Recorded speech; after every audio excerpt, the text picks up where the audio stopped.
આગામી 26 એપ્રિલના રોજ યોજનારી સ્થાનિક સ્વરાજની ચૂંટણીઓનો માહોલ જામ્યો છે, ત્યારે સુરત જિલ્લાના પલસાણા તાલુકામાં રાજકીય ગરમાવો જોવા મળી રહ્યો છે।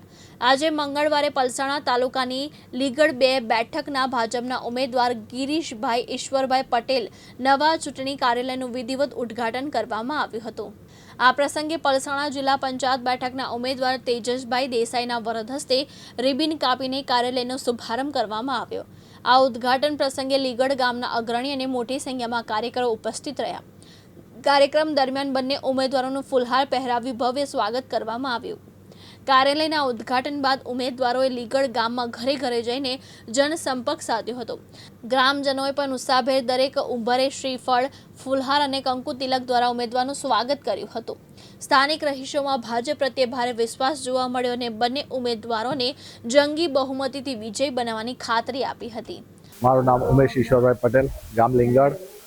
આજે ચૂંટણીના માહોલ વચ્ચે લીંગડ ગામ ખાતે ભાજપ કાર્યાલયનું રિબિન કાપી અને ઉદ્ઘાટન કર્યું।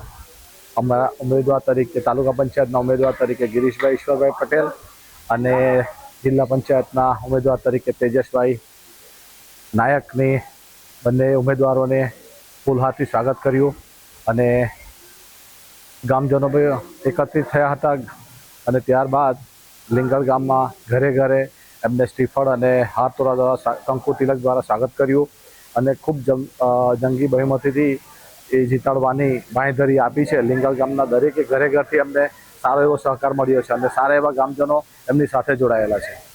જય હિન્દ, જય ભારત। રમેશ ખંભાતી, દિવ્યાંગ ન્યૂઝ, પલસાણા, સુરત।